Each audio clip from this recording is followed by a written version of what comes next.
नमस्कार। Life of Swami Vivekananda by his eastern and western disciples. जन्म एवं बाल्यपन। एपिसोड 5। स्वामी विवेकानंद की अद्भुत और प्रेरक जीवन यात्रा में आपका स्वागत है। पिछले भाग में हमने स्वामी विवेकानंद के बाल्यपन, मां के साथ प्रेमपूर्ण रिश्ते, मस्ती भरी शैतानियां, पालतू जानवरों के साथ खेल, गाय की पूजा और रामायण महाभारत जैसे महाकाव्यों की कहानियां सुनने के आनंद का वर्णन सुना। इस भाग में हम उनके ध्यान की गहराई को अनुभव करने के साथ साथ उनकी जन्म से ही एक सन्यासी बनने की इच्छा तथा मां द्वारा सिखाए गए जीवन के गहरे आध्यात्मिक सबक को भी समझेंगे। इस अद्भुत यात्रा का हिस्सा बनने के लिए इस भाग को अंत तक सुनें। अगर आपको यह प्रयास अच्छा लगे तो कृपया लाइक, कमेंट और हमारे चैनल को सब्सक्राइब करें। नमस्कार। Life of Swami Vivekananda by his eastern and western disciples. जन्म एवं बाल्यपन, एपिसोड 5। चौथे भाग में हमने उनकी बचपन की शैतानी, मां के साथ उनके प्रेमपूर्ण संबंध, उनकी शरारतों को देखा और सुना, उनके प्रारंभिक अनुभवों को समझा और हमने देखा कि कैसे वे पालतू जानवरों के साथ खेलते थे, गाय की पूजा करते थे, महाकाव्यों की कहानियां सुनने में उन्हें बहुत आनंद आता था। अब आगे इस यात्रा को बढ़ाते हुए 5वें भाग में हम स्वामी विवेकानंद के बचपन के उन अद्भुत क्षणों को समझेंगे जहां उन्होंने एक सन्यासी बनने की इच्छा प्रकट की, अपनी मां से जीवन के गहरे आध्यात्मिक सबक सीखे और अपने ध्यान और आत्मिक अनुभवों से हमें मंत्रमुग्ध किया। तो आगे हम इस 5वें भाग को सुनते हैं। जय स्वामी विवेकानंद। बचपन में भी उनके मन में सन्यासी बनने की इच्छा थी, बल्कि ऐसा कहें कि बचपन से ही उनके मन में सन्यासी बनने की एक इच्छा थी। एक दिन वह नग्न अवस्था में घूमते हुए पाए गए। सिर्फ एक गेरुआ रंग की लंगोटी उन्होंने साधुओं की तरह लपेट लिया था। यह क्या है? मां ने घबरा कर पूछा। क्यों नरेन, तुम क्या कर रहे हो?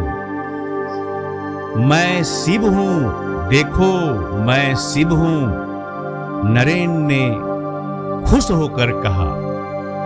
घर के बुजुर्गों ने कभी मजाक में कहा था कि अगर कोई ध्यान करे तो उसके बाल साधुओं की तरह लंबे और उलझ जाते हैं।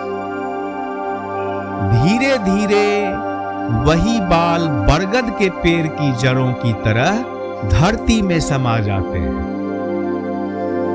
ये बात उनके मन में बैठ गई थी। इसलिए जब ध्यान में बैठकर वह कभी कभी अपनी आंखें खोलकर देखते कि उनके बाल लंबे और उलझे हुए हैं या नहीं, लेकिन जब देखकर उन्हें निराशा होती तो वे हैरान होकर अपनी मां के पास गए और पूछा, मैंने ध्यान किया है लेकिन उलझे हुए बाल क्यों नहीं उगे? मां ने भरोसा दिया, यह 1 घंटे या 1 दिन में नहीं उगते, इसमें कई दिन कई महीने लगते हैं। फिर होते होते बात बदल गई। बात भोलेनाथ की मूर्ति पर आ गई जिसे उन्होंने कुछ दिन पहले खरीदा था।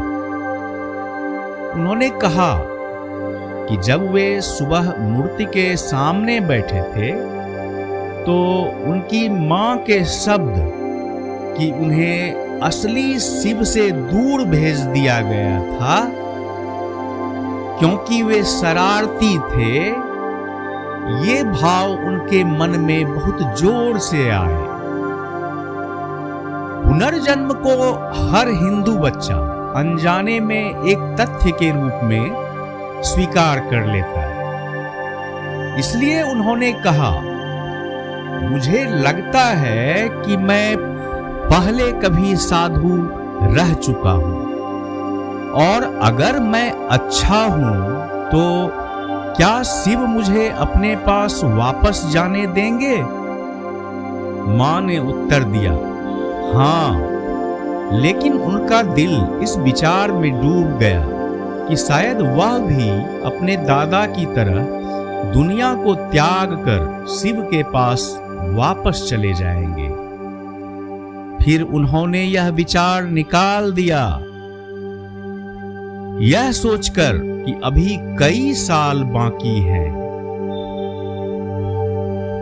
जब तक उनमें वह विवेक विकसित नहीं हो जाता जिससे कि वह दुनिया के सभी मायावी सुखों को एक बोझ के रूप में महसूस करे और केवल ईश्वर के विचार में आनंद को पहचाने। इस समय से परिवार ने अक्सर छोटे नरेन को ध्यान में खेलते हुए देखा। वे अक्सर ध्यान में बैठ जाते थे।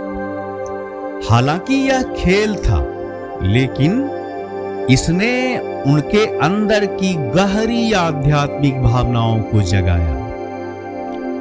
वे लंबे समय तक चुपचाप बैठे तल्लीन होकर देखते रहते थे।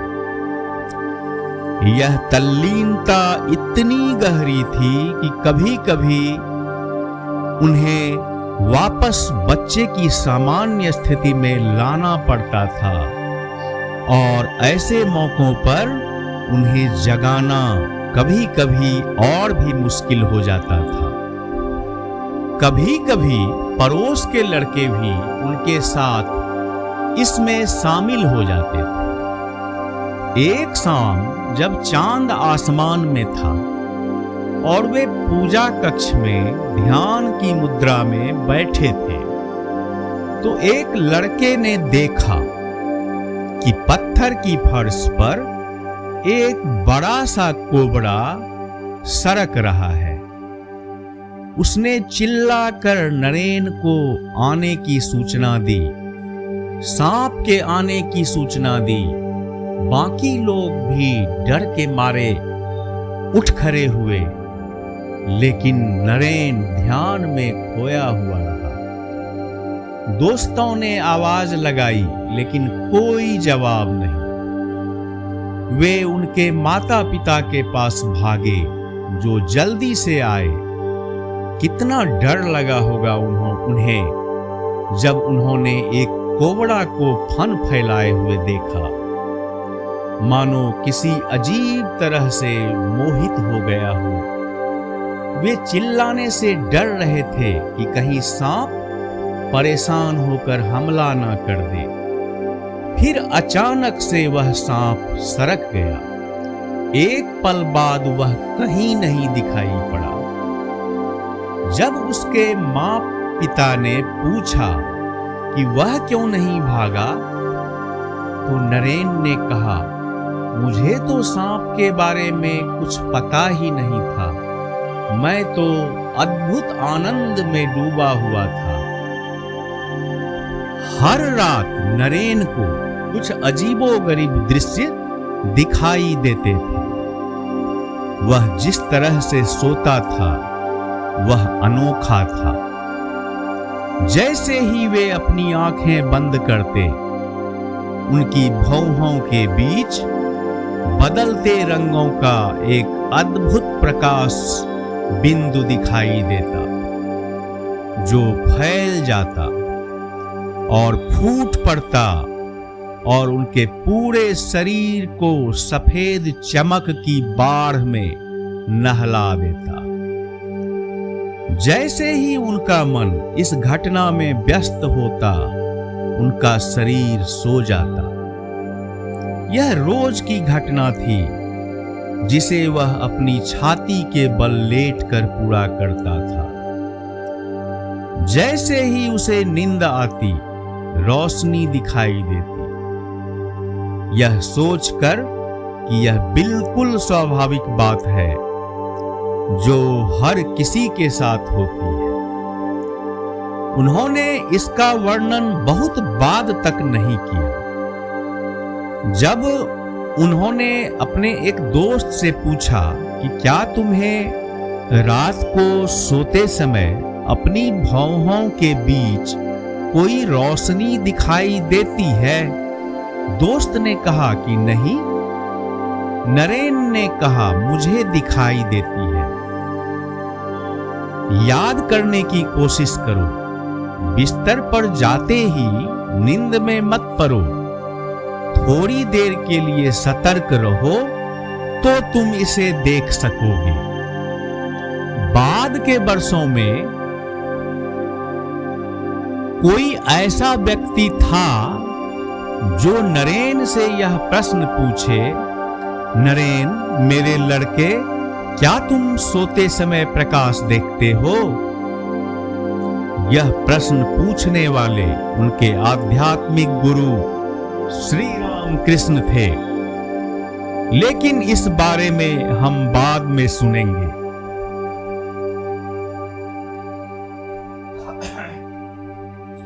यह घटना उनके साथ अंत तक रही। हालांकि उनके जीवन के उत्तरार्ध में यह बार बार या बहुत तीव्रता से घटने वाली घटना नहीं थी। हाँ, यह निश्चित रूप से एक महान आध्यात्मिक अतीत की ओर इशारा करती है, जिसमें आत्मा ने ध्यान में खुद को इतनी गहराई से डूबना सीख लिया था कि ध्यान की अवस्था उनके साथ सहज हो गई थी। 6 वर्ष की आयु में नरेन पाठशाला में गए, जो कि पारंपरिक भारतीय विद्यालय था। वे नई धोती पहनते थे, बांह के नीचे एक चटाई रखते थे, क्योंकि प्रत्येक बच्चे को बैठने के लिए अपनी चटाई लानी होती थी और उनकी कमर से एक लंबी डोरी से बंधा हुआ एक छोटा सा ईख का कलम लटकता था। वे स्वयं को बहुत श्रेष्ठ महसूस करते थे, जैसा कि सभी लड़के विद्यालय जाने के पहले दिन अनुभव करते हैं। वास्तव में वह दिन उनके लिए बहुत महत्वपूर्ण था। सुबह सुबह परिवार के पुरोहित ने उसे उस समारोह के लिए बुलाया था जो तब किया जाता है जब बच्चा पहली बार स्कूल जाता है। पूरा परिवार मौजूद था। कुछ प्रार्थनाओं के उच्चारण और विद्या की अधिष्ठात्री देवी सरस्वती को लड़के का समर्पण करने के बाद पुरोहित ने नरेन का दाहिना हाथ लिया और उसमें एक तरह की लाल रंग की चाक लगाई, जिसे रामखरी कहते हैं, और फिर उसे चलाते हुए जमीन पर बंगाली वर्णमाला लिखी। यह का है, यह खा है, और नरेन ने इसी तरह उसके बाद दोहराया। लेकिन स्कूल ऐसी जगह है जहां हर तरह के साथियों से मिलना आम बात है, और कुछ ही दिनों में नरेन ने ऐसी शब्दावली सीख ली जिससे उनके परिवार की मर्यादा भंग होने लगी। पूरे घर ने तय किया कि अब कभी स्कूल नहीं भेजना है इसे। एक निजी शिक्षक को रखा गया जो नरेन और दूसरे लड़कों के लिए पूजा कक्ष में कक्षाएं संचालित करता था, जिनमें से कुछ उनके चचेरे भाई थे और दूसरे उनके पिता के दोस्तों के बेटे थे। नरेन की असाधारण बुद्धि पर जल्द ही लोगों की नजर पड़ी। जब दूसरे लड़के वर्णमाला के साथ जूझ रहे थे, तब उन्होंने पढ़ना लिखना सीख लिया। उनकी स्मरण शक्ति बहुत अच्छी थी। कक्षा में भाग लेने के दौरान आंख बंद करके बैठना या लेट जाना उनका अपना एक अजीब तरीका था। जिस निजी शिक्षक को नियुक्त किया गया था, पहले तो वह उनके इस अजीबोगरीब व्यवहार को समझ नहीं पाया और समझने के बाद क्रोधित हो गया। उसने अपने शिष्य को पकड़ लिया और जोर से हिलाकर उसे नींद से जगाने की कोशिश की। नरेन ने आश्चर्य में आंखें खोली। शिक्षक के गुस्से भरे शब्दों को सुना। फिर आत्मरक्षा में उसने पिछले घंटे में पढ़ी गई पूरी पाठ्य सामग्री को शब्दशः सुना दी।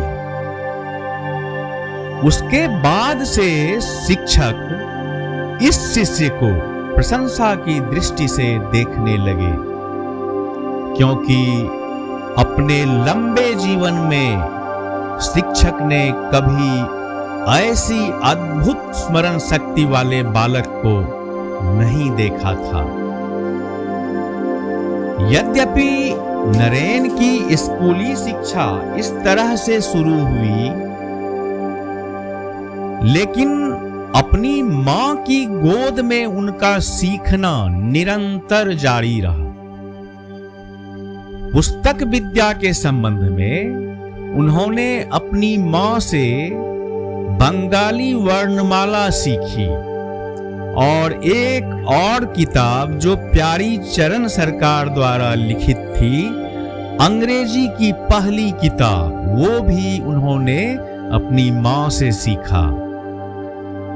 अपनी मां से ही उन्होंने सीखा कि संसार की उलझनों में संघर्ष करते हुए भी अपने नैतिक मानदंडों को कैसे ऊंचा रखा जाए और भगवान के चरणों में शरण कैसे ली जाए, यह जानते हुए कि वे ही जीवन का सबसे बड़ा सहारा है।